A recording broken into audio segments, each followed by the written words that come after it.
bang a gong and slap your mom. We just hit 9,000 subscribers. You know what that means? Of course you don't. That's why I'm about to explain it to you. I'm going to tell you the story of the elf and the fireball.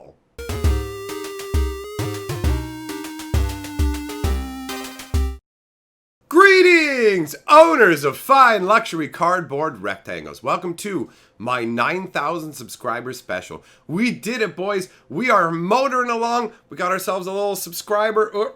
Oh, now I'm just going to hug myself because it feels good. Oh, yeah, 9,000 hugs. It's like you guys are touching me. Pretend these are your giant manly hands. Oh.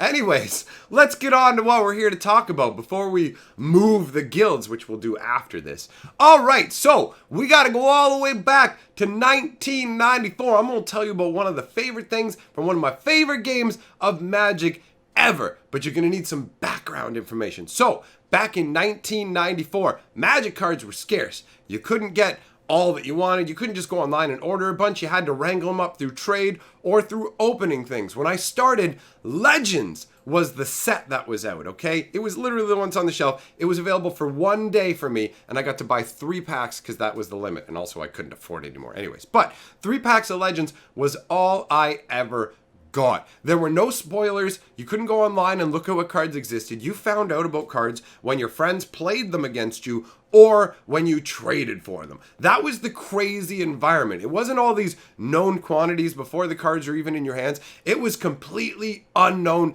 and only a little known. It was a truly enjoyable time. So, back in the day, when we had only been playing for a few weeks, we would sit and play these gigantic multiplayer games for hours because we were kids. We had the time to do this kind of stuff, right? So we're sitting there. Let me tell you about the kind of decks that were at the table because this will matter so you understand how everything works.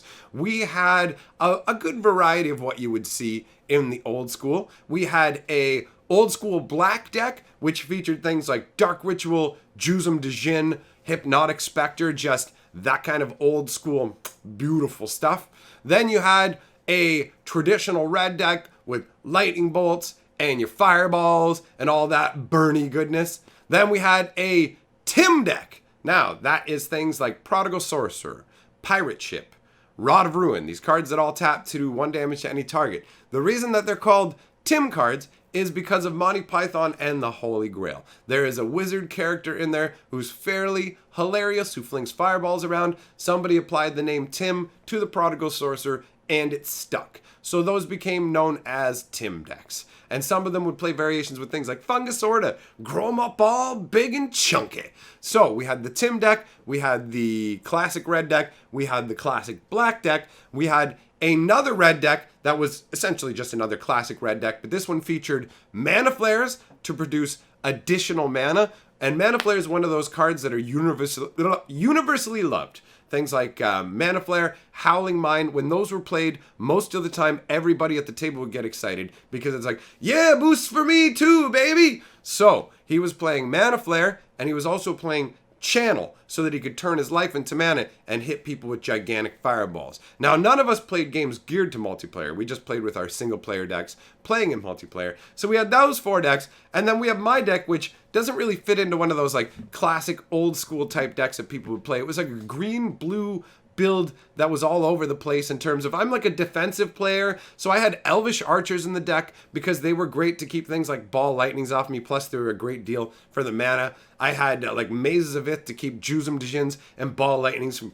crushing my skull, and Millstones to kind of try and grind their stuff out. I also had Cockatrices in there. I had Control Magics to steal their creatures, and then I hid behind things like a Life Force Sleight of Mind combo, where for 2 green mana, once that's set up, you can counter spells of any color. Now, when I just put the Life Force out originally, it would mess up my buddy who was playing black automatically. Like, I didn't have to change the color, just put that out, and I could keep him under my thumb. But I played Sleight of Mind, which is a 1 blue instant that lets you change Life Force to any color. So I could swap it around to whatever color, whoever I wanted to keep under my thumb that particular game. So my deck wasn't really strong enough to kill everybody at the table on its own. It kind of relied on taking advantage of other people killing each other and kind of threatening somebody with the life force, going, you're only going to cast your spells if it's beneficial to me. So it's a situation where Is there... Sorry, guys. There's a squirrel ripping at my screen. I'll be right back. The video will continue in one moment. Ah! I scared the shit out of it. Alright, sorry about that. I chased him out of here. Oh my god, he ripped the screen up pretty badly. Maybe we'll insert some footage back in there. Oh my god. Alright, so... What was I saying? Yeah, so he's using Channel in the deck as well to be able to turn his Life Force into mana. For those of you who don't know, Channel Fireball was a really old school combo that people would use. You only need a few lands out and then you can turn the rest of your life into mana and go, boom, you're dead. So he's playing with that and Mana Flares, and sometimes he would be able to wipe multiple people out with like a split fireball. Like he would just make this huge fireball and just nail 2 people out of the game in one go with it. It was pretty impressive, honestly. So the decks would just kind of play off against each other. Nobody was dominating completely, although my friend who did play the Channel Mana Flare Fireball red deck was winning more than other people. He was taking, like, if you looked at it, his win rate was higher. He also started playing the game earlier, so he actually had more experience. He was the most experienced player, and so he was taking down a lot of the games. But my absolute favorite game was a game where he went for big air and just sent fireballs flying at all of us. He actually managed to get out Mana Flares, multiple Mana Flares, channel enough of his life down. Like basically, first of all, the board state was safe enough for him to do this. Because normally, with me and my life forces, and the fact that there's another blue deck, there's some counter spells kicking around, power sinks kicking around, things like that you need to be afraid of. Like my buddy was running counter spells. I had power sinks because I liked the way that they tapped down people's lands and made them go, you have to pay the mana. Like power sink's a fun card. So we've got a situation where he's got to worry about counter spells from the blue player. However, in this case, I had been getting really annoyed with the blue player, the Tim deck, because he had been using his Tims to keep killing my Elvish Archers. And I loved my Elvish Archers. Like, you stop that. He'd kill my Elvish Archers, and then I'd get punched in the head by ball lightnings if I didn't have a Maze of Vis. So I was like, knock it off, man. So at the beginning of the next, like, after however many times it happened to me, I just said, screw it. And I slighted the Life Force to blue right away. And I was like, you. And then I just, no matter what he did, I was like, no. I just kept him out of the game. It was amazing. So I'm just like basically being petty, keeping him out of the game. And over here, my buddy's going, oh, this is amazing. Like he looks at my board position and sees I only have 3 mana open. And he knows all I got is power sync. And so all I can do is power sync for 2. But he's sitting there with insane amounts of mana, right? So what's 2 mana? No problem. Just leave 1 land up kind of deal. It's like, either I had like, yeah, it's like 1 land equals 3 mana for both of us. So he's just like, I just have to leave 1 land untapped. And if he tries to power sync me, I'm still 1 up. What the hell do I care? So he goes and he does this. He goes and channels all of his life down to 1. And then he does a fireball. He goes fireball split. It's over 20 points coming at 2 players. And then he forks it. So there's 5 people playing. All 4 of his opponents simultaneously have gigantic fireballs over 20 damage coming at them. And so basically he's like, yeah, I win. And I'm like, hold on. Tap 3 mana. And he's like, hold on, don't bother power syncing. I'm like, oh, I'm not power syncing it.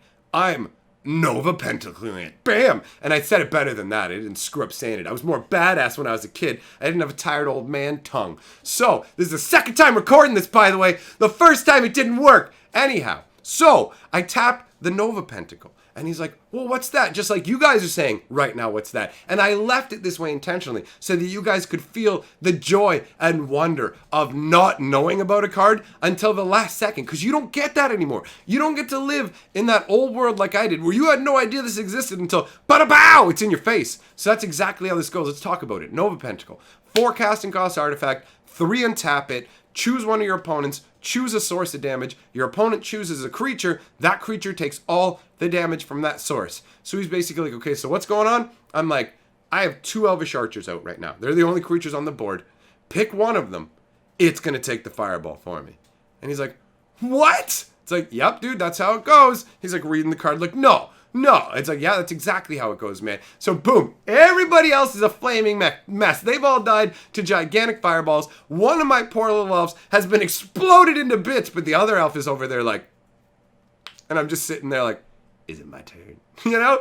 And he goes, Yeah, because nobody forfeited back then. There was no such thing as scooping. You actually got to win every game that you won. Like, you actually got to do the killing blow. Nobody was like, I'll pick up my cards. They would let you murder them. So I got to go and be like, get him, boy! And I sent in my Elvish Archer. Yeah, shoot him in the eye! It was so absolutely epic because he had this gigantic win condition and he didn't see the Nova Pentacle coming. And at the time, I didn't even know how good Nova Pentacle was. I didn't realize you could use it on your opponent's creatures. Although admittedly, I believe they may have errated it in the past. I tried to search before doing the video for Nova Pentacle old errata, but it's impossible to find. Information from 93, 94, a lot of it is really difficult to locate on the internet. So, as the Magic historian, I'm going to try and track down all the physical books that are out there. The magazines, the books, all that jazz. If you have anything like that that you can contribute to the cause, then by all means, mail it to me so that I can expand my knowledge and give more instructive videos. So, thus concludes story time. Let's move over to moving the guild time because we have earned it. So, up and over! All right. We're here to move the guilds to represent 9,000. And you know what that means? Is it time for the Is It? It sure is. So let's take the Is It. Take the Is It. And they will travel down along the Dragon's Maze. Get that pop. Come on. Oh, yeah. There's that noise. Down we go. Bum, bum, bum, bum, bum. Oh, yeah. Doesn't that look nice? All right, my friends. So, how we're going to do this is